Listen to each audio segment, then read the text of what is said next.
Welcome to the Powercat Podcast, the original K-State sports show. Now let's go to the rolling Flint Hills, home of the Cats and Dogs studio. Here's your host, Tim Fitzgerald. Welcome to the Powercat Postgame Podcast. Fitz and Cole Carmody right here in the Cats and Dogs studio with two dogs who are asleep, I think. Hopefully they stay that way. Kansas State wins 41-6 season opener against UT Martin. It wasn't always pretty, but they turned it on when they needed to. We saw some real signs of possibility for this team and maybe some signs of they're not where they need to be offensively. Let's just dive in, Cole. The first half offense sucked. Yeah, that's a great way of putting it. It felt very vanilla. We were trying to make comparisons to ice cream in the press box as to if there was a flavor that was less flavorful than vanilla. That's probably what the offense would have been. I mean, the only thing I could think of is it tasted like just whipped cream. I like whipped cream. Yeah. That's a whole different topic. Hey, I think the newbie, Lance, had a good description. It was boiled chicken. It had no flavor. Yeah. I don't want to insult vanilla by describing it that way. I knew they were going to be conservative. I knew they'd kind of do what they did in the bowl game. But, dude, that was much more conservative than I expected. It felt like a practice. Like, that's honestly what it kind of felt like. They had their script. They were going to run a series of 5 or 6 plays, and they were going to go out there, and that was going to be their script. And we're going to run inside zone. We're going to run outside zone. We're going to run a few, flood concepts. We're going to run some hitches. For those of you who maybe aren't as familiar with football terminology, basically every play that you can run in a football video game is, I think, what they ran. It was very basic, but I think that was also with a purpose because they didn't want to have to overwhelm Avery Johnson. They didn't want to have to overwhelm Dylan Edwards. They didn't want to have to overwhelm these guys because for as calm and stoic as all of these guys may appear, that's a lot to take in when you run out there in front of a sold-out crowd, in front of all of these legends that are back, the Golden Cats, the Hall of Fame inductees. That's a lot to take in. And so I think maybe some of that was intentional, not to save plays necessarily, but just to get those guys in a rhythm. It was frustrating to watch. They are being very protective of Avery Johnson, not because they're not letting him run plays. They don't want him to get hurt. Mm-hmm. And I think too protective. So Avery comes in post game. He was really good. He always is. I asked him about his first. He only had 3 carries. Yeah. And the first 2 of those carries were flushes. Mm-hmm. He picked up a first down on one, and I can't remember the other one. It was a long night. Finally, they had a design quarterback run in the second half, picked up some yardage, got hit, and he said, I felt like I was in the game then. They got to let this kid run. Yeah. I know they don't want him hurt, but that is such an important part of his game. He's got to get into the rhythm of the game. You've got to run him. Mm-hmm. That's part of his game. I mean, that's why he was so effective in the entire season last year was because of his running ability and the weapon to be able to just get out of the pocket whenever you want. I mean, that's what I was most impressed with on that 16-yard scramble today. I mean, he literally, there was nobody open. They were playing a zone defense, and he was just like, all right, nobody's over here. I'm just going to step up in the pocket, run, get 15 yards, go half speed, get out of bounds, get the first down. I mean, very easily could have been a sack with however many of the previous quarterbacks that Chris Kleiman has had since I've been covering this team anyway, but he just has a way to kind of escape the pocket. But I mean, you look at the stats on the night, Fitz, he was 14 of 21, 153 yards, 2 touchdowns. Now, obviously the interception is one that he would want back, but besides the interception, there wasn't any incompletions that I can remember that were like, ooh, that wasn't a very good pass. Oh, there was one. Second half, he buried it in the ground about 5 yards short of the receiver. It looks like he must have been taking skill. He must have been practicing with Taquan Roberson because Roberson did the exact same thing. Yeah. But I thought, for a first game, I didn't think it was a bad performance by any stretch of the imagination. You don't like to compare quarterbacks per se, but, I go look at what Jalen Daniels did in a half against Lindenwood. The numbers are very similar. close to the same amount of plays, close to the same amount of yardage, close to the same amount of passes completed. So I don't think it was a bad day for Avery by any stretch of the imagination. The interception wasn't great. He put the ball in the wrong spot. That's going to happen. Avery Johnson, 3 carries for 37 yards. 12 yards a pop. Yeah. You got to use that weapon a little bit. Avery Johnson passing 14 of 21, 1 pick, 153 yards, a long completion of 44 with 2 touchdowns. We don't even think the long completion was a completion. We have a photo that moved across one of the wire services. Does not look like Jace Brown had that ball going to the ground. It looks like it's not in his hands all the way. It's only cheating if you get caught. I wondered why they rushed up. Yeah. I'm glad to see them do that. That must be a Matt Wells thing because they haven't done that. No. Other teams do that. Let's run to the line and it's before they can review it. It's a good strategy now. I mean, I thought that ball was perfectly placed, by the way. I mean, he had to lead him because he wanted to score a touchdown. If you underthrow that ball, the odds of it getting picked, the odds of there being an incompletion, very higher than if you try and lead him into the end zone. I think Jace Brown slowed up a little bit at the end. That's kind of why he had to dive. If he keeps running, that's a touchdown. But Dylan Edwards found the end zone the next play, and he deserved all of that because Dylan Edwards, it was very obvious they wanted to get him the ball tonight. And you look at the stats, and DJ Giddens, I mean, unbelievable. 13 carries, 124 yards. And it's like, I thought DJ had a good night, but he averaged 10 yards a rush.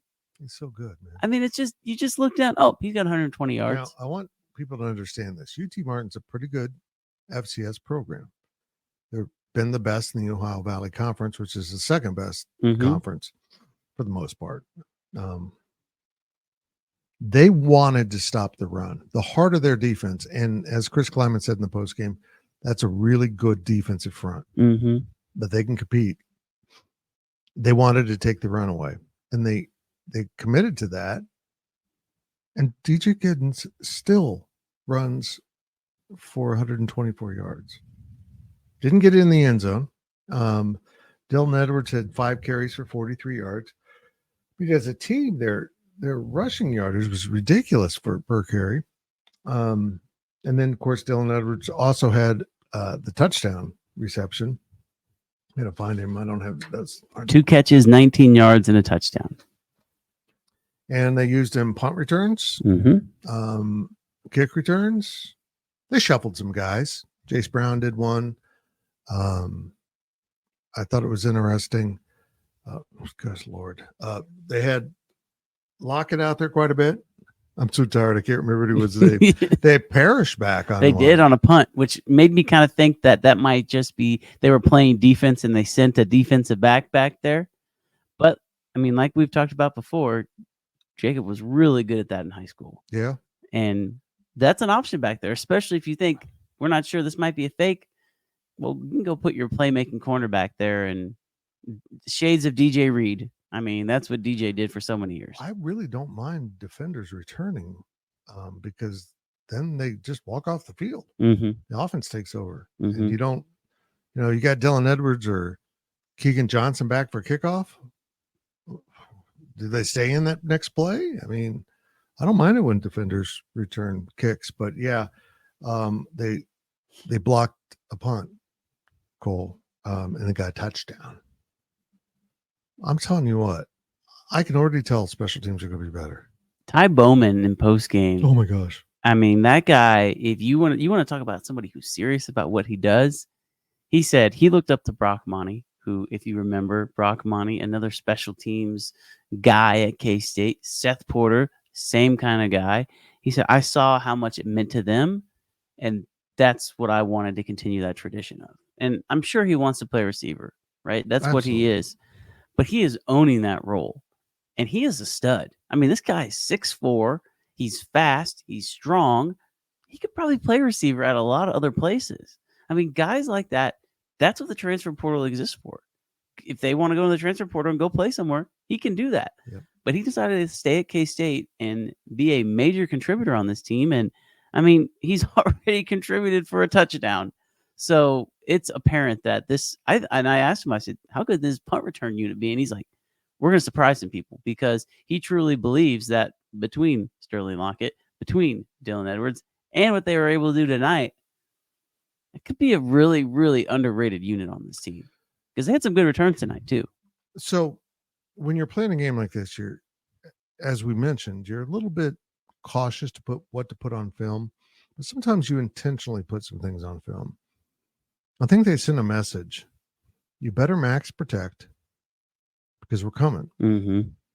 Now, that's going to be a problem, because then you're kicking it downfield, max protecting against Dylan Edwards or Sterling Lockett, return the ball. It's shades of old K-State. You know, they avoided the punt return. I think it was the first punt, and just gave K-State the ball at midfield. That's when your special teams are that intimidating, it's really effective. And I don't know how much of that had to do with that was what they wanted to do, or just the punter maybe wasn't very good. I think the UT Martin punter got better tonight because he was on the field so much. But you were talking about the rush. I mean, the pass rush is a major reason why that blocked punt was a touchdown, Fitz. Like, I mean, they were just in the backfield every single play on defense. And so when you're 4th and 12 and you're not getting any yards, you have 88 yards going into halftime. The odds of you punting from your own 5 are a lot greater than you punting from the opponent's 45. So, I mean, credit the defense for putting the special teams unit in that situation, because, it just is amazing how often UT Martin was behind the sticks tonight, which resulted in those good returns, and in that case, a blocked punt. Yeah, it's interesting. They play SEMO this week, their rival. So once they fell behind, they started putting in the subs, just like K-State. That was a pretty good team. They were not bad at all. Let's flip it over now, Cole, and talk about the defense. I said this in the post-game talk, the power talk. I think the defense is going to be the strength of this team. Dude, they got after him. That was impressive. So UT Martin ended up with, where's the total yards here? 134 yards total on 55 plays. K-State was 56 plays for 449. Time of possession favored UT Martin. I don't have the exact number, but I know UT Martin had quite a bit of time of possession. 33-30 to K-State's 26-30. So they spent more than half the game to get 134 yards of offense. And think about this. Okay, this is where stats can get interesting. So they had 6 more minutes of possession than K-State did. They ran 1 more play. Is that right? 56 plays to 55. K-State ran 56, yeah. So K-State ran 1 more play, had 6 minutes less of possession.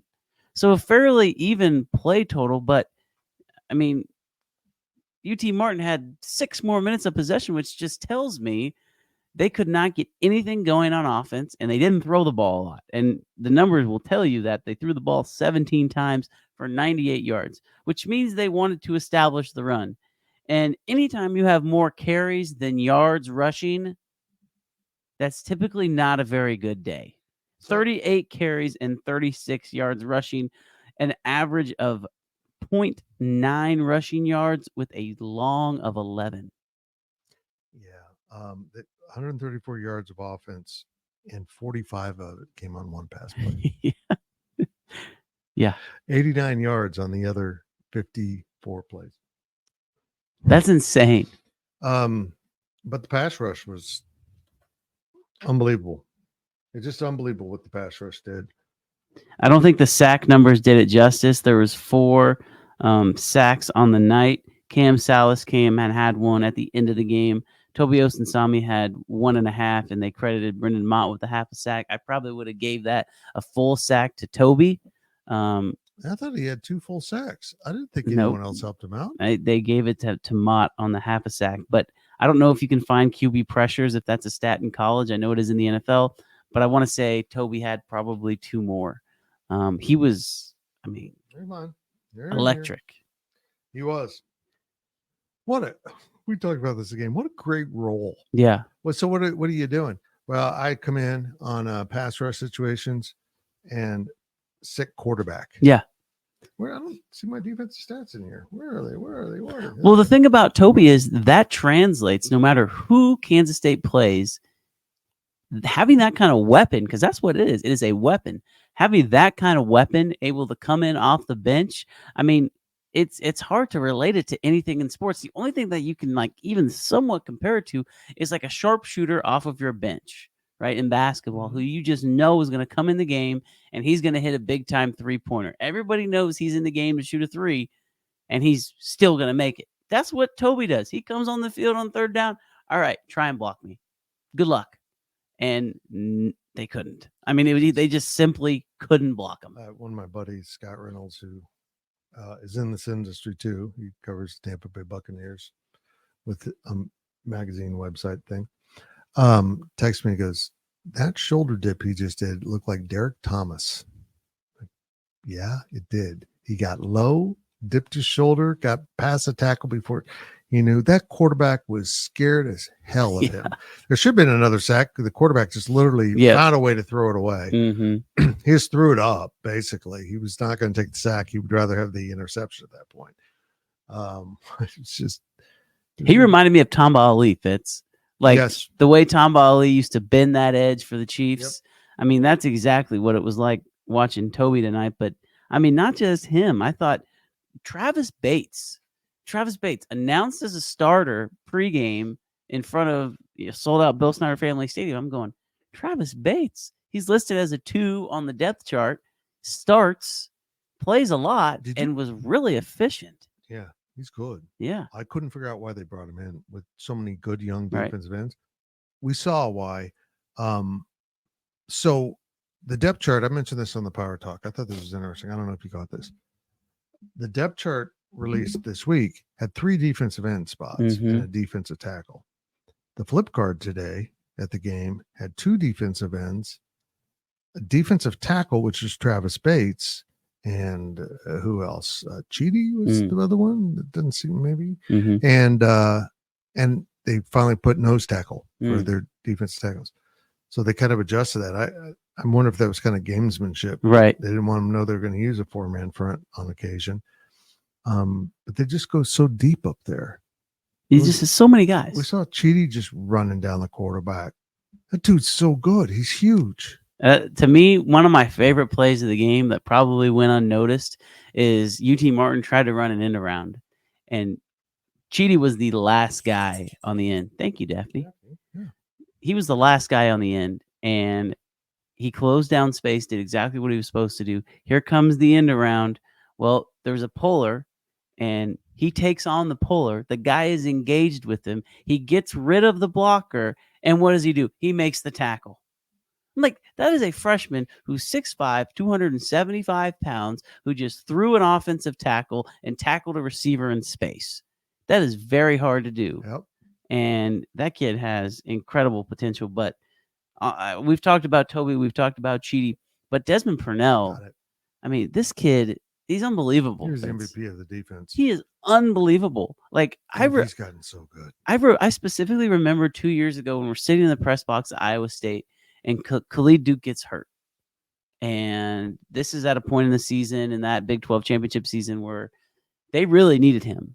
And he had been coming back from that knee injury, and he'd been playing well. And in the first quarter, he gets hurt. And here comes Desmond Purnell trotting out onto the field as the backup. And we're sitting up there going, this kid's hardly played. He's a redshirt freshman. Is he even going to be ready for this moment? And he developed that year. He became a solidified starter last year. And he has developed into an all Big 12 first team conference linebacker this year. That was, I mean, some of the tackles he made is just, other linebackers just don't make those tackles. He's just fast, violent, efficient. He understands the position so well now where he's got to be and what to do. He doesn't make many mistakes. I didn't notice any. I'm sure the coaches can find him one. He's turning into one of the great linebackers. And knowing the history of the linebackers at this school, that says a lot. Again, my buddy Scott texted me and said, he reminds me of a bigger Josh Buell, the way he's running around and chasing people down. I'm like, Yeah. Josh Buell was undersized. Dez is filled out quite a bit. He looks the part. He plays the part. As Coach Kleiman mentioned on Monday in some of their pass rush packages, he's now playing the middle linebacker. They're using him. They can't take him off the field. Dude, the best players on this team are Kansas kids. Isn't it amazing? I mean, I'm going to say Damian Alalio too, Fitz. Yeah. I mean, that guy was disrupting the game from the moment it started. And we can sit here and talk about how cool it is that there's 25 Kansas kids that are on the depth chart and how great of an accomplishment that is. But you're right. Literally, the best ones are from Kansas. Mm-hmm. Literally the best kids on the team. Yep. The best players, your quarterback, your stud linebacker, your all three interior offensive linemen are from Kansas. Your two running backs are from Kansas. That's crazy, man. Your tight ends are from Nebraska, which is insane. Like both of them are all three are from Nebraska. Tight end's a deep spot. Yeah. I'll say that. Braden Lofton, we've been hearing about him. Holy crap. He looked the role, got his first career touchdown. If you had Braden Lofton scoring the first touchdown for the season of K-State, I congratulate you. I need some financial advice. Yeah. But that was one of the few times they opened up the playbook and ran something. Mm-hmm. I would like to point out now as we give a dog update, Daphne has just jumped up in her chair next to Cole, which is something she doesn't normally do. That's a rarity. She's also watching this Arizona-New Mexico game, 55-31 as we record. Daphne's the first dog we've had that watches TV. I've seen other dogs that do it, but I've never had one. She just sits there and watches TV with you. It's very strange. I almost feel good about this game because it wasn't perfect. It wasn't the complete annihilation blowout, because they did win by 35. Sorry if you bet K-State. It was 37.5 was the spread, without showing a ton. I don't think they really did anything fancy on defense either. They just were so dominant up front. Tulane's going to be interesting. Road game, second week of the season. I think the memory of 2 years ago losing to them at home is going to be fresh. They can't commit the same mistakes. They can't get so conservative. They got to go down there and play. They just got to go play, Cole. And Tulane is a good football team. Like, I know they have a new coach, and admittedly, it's really hard to look at the Green Wave after they just won 52-0. To me, I almost think that's a detriment to that team because you're not getting ready, and I had kind of told some people this, but Southeastern Louisiana, that school is comparable to the lower divisions of the FCS. I mean, this is very low compared to who Kansas State faced tonight in UT Martin. All UT FCS Martin teams are not equal, right? Like, we don't want to make it seem like that. But anytime you can score that many points, it's impressive nonetheless. I'm interested to see what happens. I'm interested to see what that environment's like. Is there going to be any kind of home crowd advantage for Tulane? I don't know. But this just seems like a group that you don't want to doubt them, because you could tell that they came out from halftime and they had a chip on their shoulder. They executed even after fumbling the opening kickoff. They completely dominated the second half. Never in question. The minute that the defense held UT Martin to a field goal, you're like, okay, this is going to be a blowout. Not that the game was won. I think the game was won after that punt block, but it was going to be a blowout once they held them to a field goal, which is, I'm honestly surprised that the coach for UT Martin didn't try and score a touchdown there, because that was weird. It felt like that was a touchdown or bust moment for them, but nonetheless, he kicks the field goal and K-State answers with the field goal, and then after that, had 6 points. Game's 3. over. Yeah. I mean, touchdown there might change the momentum. Mm-hmm. You like calling timeouts, so I'll give him credit. He used every single timeout. I don't know if I've seen that in a blowout game where a coach uses all 6 timeouts. He ran out of timeouts in the first half, about halfway through the second quarter. Daphne just realized Cole's right there. Now Daphne is staring at Cole. Very strange. What am I missing here? I feel like there's another big topic that we need to talk about. I wasn't blown away by the receivers. Yeah. I wasn't. I was disappointed in what I saw from some of those guys. They got to be better, man. They can't get by with a mediocre room, and I think they've got the talent, but Dante Cephas isn't ready to play. He's just not. He didn't look settled in at all. Will you play Trace Spivey? He looked good. 2 catches, 26 yards. I mean, I think that might end up being your rotation is Jace Brown, Trey Spivey, and Keegan Johnson.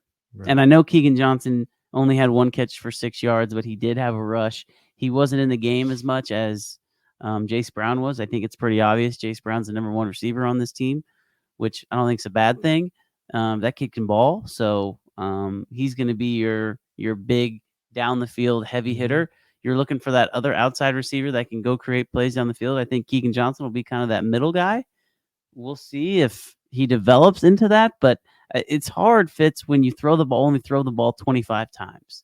It's really hard to do that, especially when you're not really throwing the ball to make big plays. K-State really didn't need to make big plays. And then it's also really hard when Jace Brown catches 5 passes. Your running backs catch another 5 passes. So that's 10 of your 16 completions are to Jace Brown and your 2 running backs. So that leaves 6 catches to go around. And this is the problem that when we did our over-unders at Go Powercat, we're like, this person's going to have this many yards, this many yards, this many yards. It's like, well, they can do that, but that would mean somebody else isn't getting the yards. Right. Yeah, I found myself doing that. If he goes over, how's he going to go over? Yeah. Well, this doesn't make sense to me. You know what? I should have mentioned this up front. If you're watching this or listening to this, we're having a special Go Powercat right now to celebrate kickoff of football season, 75% off. It ends, I believe, Monday night. A little confusion on that, but I think it's Monday night. If you've been thinking about getting a subscription, please do. I think you'll enjoy our community. Our message board is for the most part, tame. I mean, there's good discussions, but with respect for the most part. And it's entertaining over there. It's good. It's healthy. Sometimes I feel like message boards are fans destroying each other, and it just doesn't seem right to me to do that.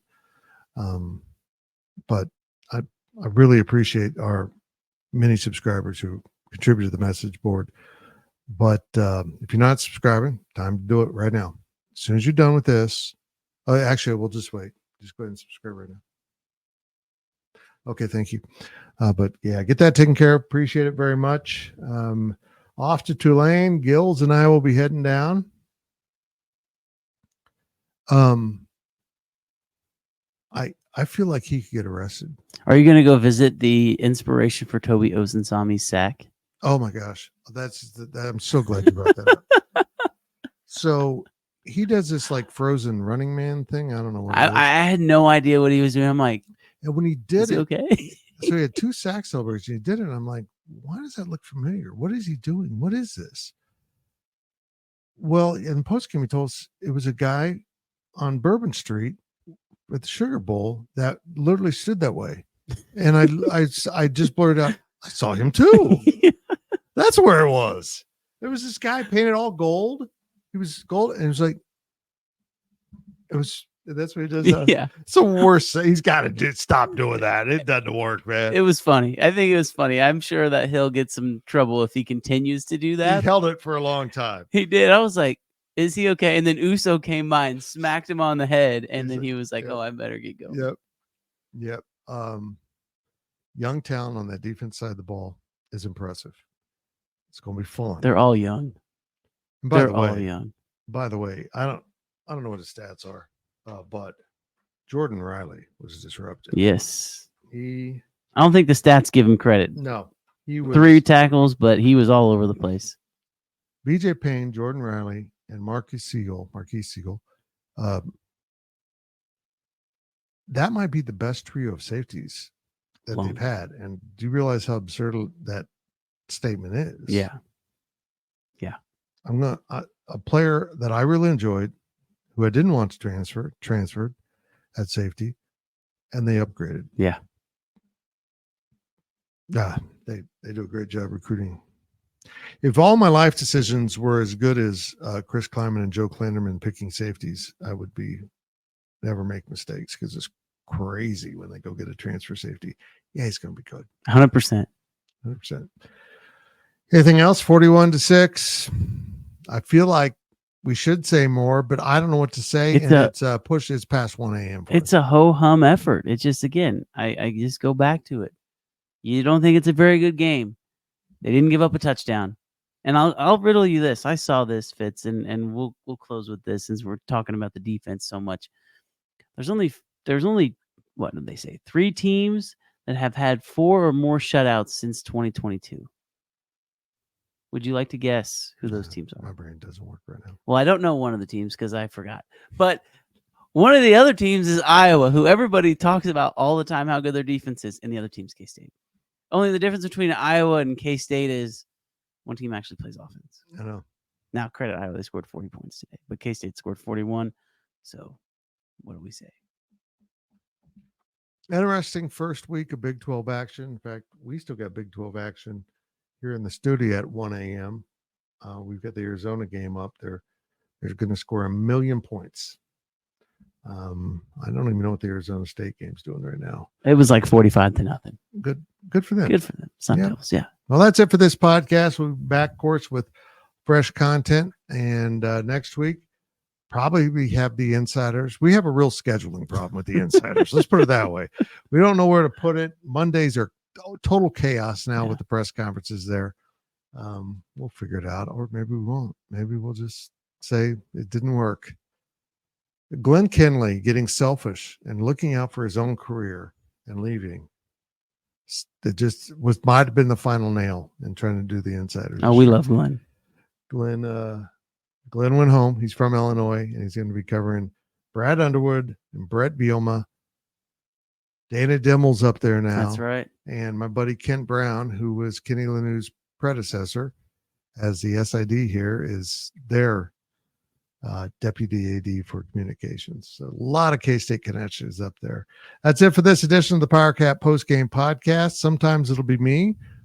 I think next week it might be Cole and Big B doing this thing, because they can just set it up and go, and we'll be in New Orleans, and who knows what we'll be doing. I don't want to discuss it. My wife watches this. That's it. Thank you for watching. I better run the end podcast, folks. I'm tired. I'm gonna push the button here in this show and go to bed, but I have to post it too. Damn it. Have a good night. This has been a GoPowerCat.com and Spirit Street production. Please support this show by subscribing to this YouTube channel or follow us on your favorite podcast platform.